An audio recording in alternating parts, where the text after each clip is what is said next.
Thank you very much. Since the topic of this session is changing times, I thought I would concentrate on one particular aspect of the changing times, which otherwise would not get the attention that it deserves.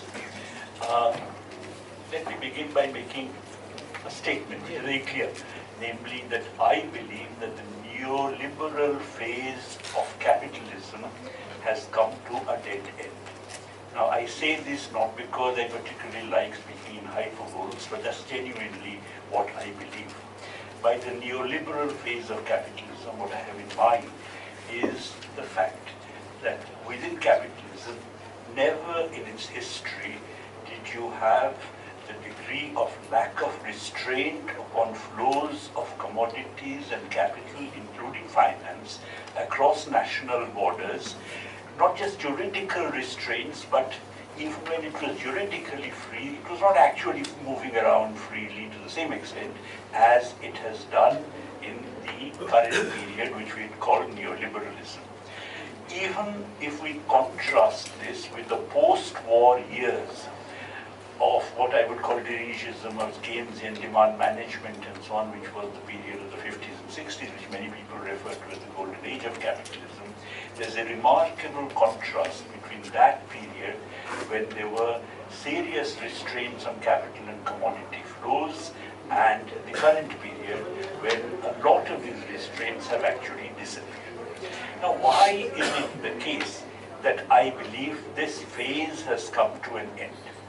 If you look at the period of neoliberal capitalism, basically the earlier period, let's contrast it with the earlier period, the golden age, the so-called golden age of capitalism, the period in which capitalism witnessed very rapid rates of growth, was one that was characterized by substantial state intervention, be it third world countries where you had Nehruvian planning, or first world countries where you had Keynesian style demand management. Now, that was a phase, in other words, when the state was very active.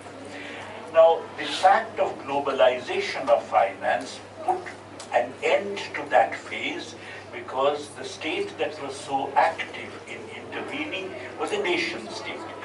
Globalization, or the free mobility of capital, made capital into a global entity. So you had this contrast in which you had global capital confronting nation states. Now, insofar as the nation's global capital doesn't like state intervention, except through promoting the incentives or providing inducements to capitalists, including to finance. It doesn't like direct state intervention in matters of generating employment, stimulating demand, generating larger output growth rate, and so on. This opposition has always been there. It is still there today, which is why you have fiscal responsibility legislation and such like. But the point is that that was a phase which had to come to an end because the dictates of finance against state intervention, intervention by the nation state, became decisive. In other words, this dislike of finance against state intervention took a decisive turn because finance was global and state intervention was by a nation state. If a nation state went against the dictates of finance, finance would just leave that particular country, go somewhere else, and create a massive financial crisis there. Because of this, state intervention more or less came to an end. Therefore, in the neoliberal period, the stimulus for growth, the stimulus for a boom, would arise only from the formation of bubbles.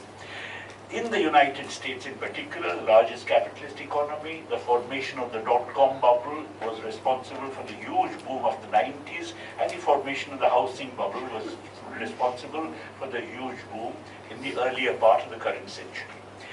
Now, the collapse of these booms, the collapse of the first boom was one which was followed by the second, but the collapse of the second has not been followed by any other bubble. And of course, bubbles can't be made to order. You can't hold a gun to somebody's head and say speculate and bring about an asset price bubble. The monetary policy in the United States to stimulate this bubble was so remarkable that it actually brought down interest rates to zero. Even so, there was no particularly noticeable bubble, which is why the US economy and the world economy in general continues to be mired in a crisis. Now, this therefore implies that now, in the foreseeable future, there is no way for the world capitalist economy to revive from this period of crisis, and because in the advanced countries, during the entire period, even these bubbles, during this entire period, you found that real wages were not rising because American workers were now competing in the period of globalization with Chinese, Vietnamese, Indonesian, Bangladeshi, Indian workers. Therefore, their wages were not rising. And in the period of the collapse of the bubble, not only have wages not been rising, but in fact there has been a larger general level of unemployment. Therefore, the working classes in the advanced countries have had an extremely difficult time in this period of particularly the collapse of the bubble. For instance, if you look at the real wage rate in the United States of male workers, the real wage rate in 2011, and you compare it with the real wage rate of an average male American worker in 1968, you find that the 2011 level is marginally lower. Now, if this happens in the United States, you can imagine what the situation generally is in the capitalist world. Now, because of this, there has been an enormous groundswell of protest. Liberal bourgeois established parties have not even taken cognizance of this groundswell of protest and have in fact not even recognized it as a crisis. Hillary Clinton hardly talked about the crisis during the presidential election. It is the Trumps, it is the, it is the Brexiters, it's the Trumps and so on who have actually cognized the crisis. What they recommend as a solution, they're not even going to follow and so on, but that's a separate issue. But one of the reasons for their acquiring a certain degree of popularity and legitimacy and in many cases coming to power is because they have recognized this crisis. The fact that the neoliberal capitalist era is at an end is clear even from Trump's own actions. What Trump is doing is trying to set up a patchwork whereby mobility of capital, particularly mobility of finance, continues, but on the other hand, there's protectionism of the US economy, where mobility of commodities produced by American capital itself in countries like China or Vietnam is no longer allowed to enter freely into the US economy, and American capital that thereby suffers a loss on this account is then compensated through massive tax cuts. So Trump's strategy is to combine protection against commodity flows with freedom of financial flows. Now that's a way of trying to save neoliberal capitalism or what remains of it. But on the other hand, it's clear that at any rate, neoliberal capitalism, as we have known it till now, is at an end. Now the kind of thing that Trump is doing, and he's also trying to enlarge military expenditure through a larger fiscal deficit in order to generate some demand-rated employment and so on. The kind of thing that Trump is trying to do is something which is non-replicable elsewhere. It is remarkable that the three things that Trump is doing, on the one hand, freedom of financial flows, on the other hand, protection against imports of commodities, and thirdly, an enlarged fiscal deficit.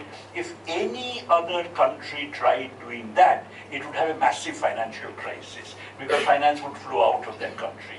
Even European countries would not dare to do that. But the US has been able to do it because for much of the world, the US dollar is still considered as good as gold, the most stable form in which wealth can be held, and consequently, as a matter of fact, in a period in which there is uncertainty, you find that much of the world's money flows into the United States. It's quite interesting that in 2008, for instance, when there was the collapse of the housing bubble, there was a crisis happening in the US, but from all over the world, finance started getting drawn to the US. You would have thought that from a crisis-ridden economy, finance would be flowing out, but just the opposite was happening because of the specific role of the dollar.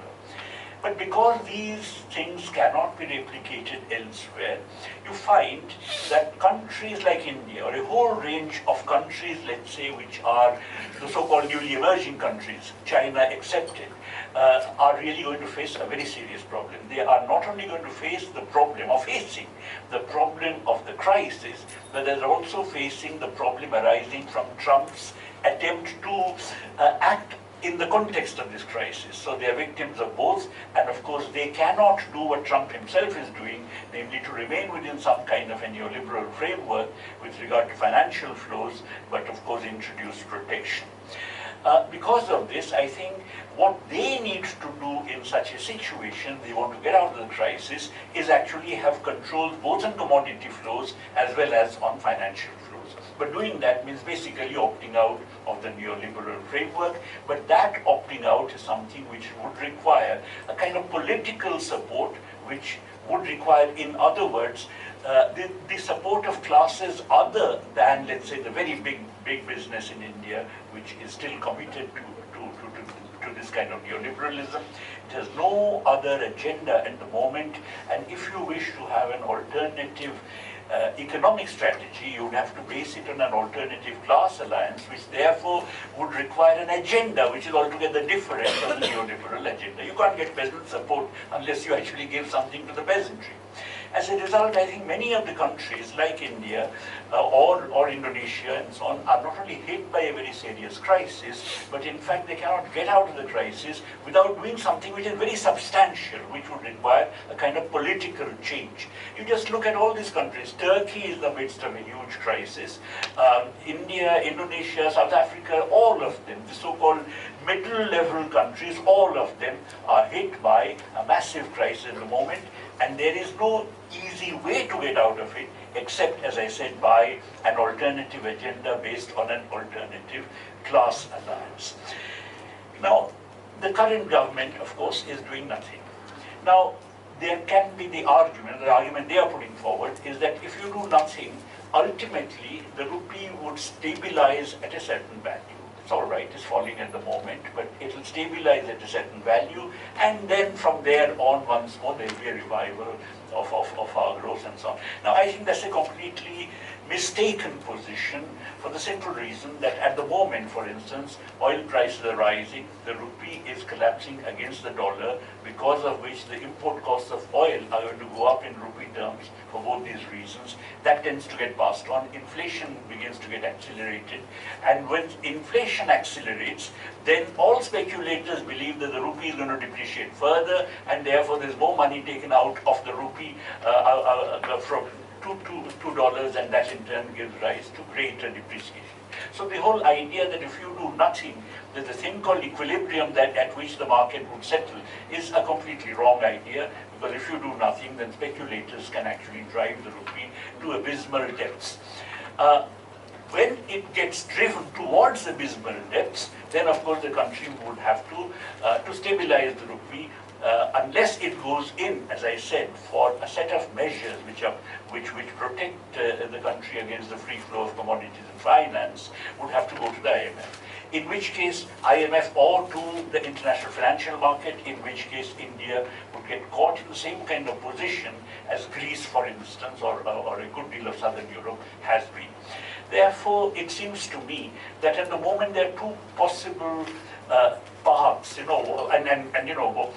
path of getting caught in the Greece-type situation is one that would impose, needless to say, enormous hardships on people who are on the verge, vast masses of people on the verge of subsistence.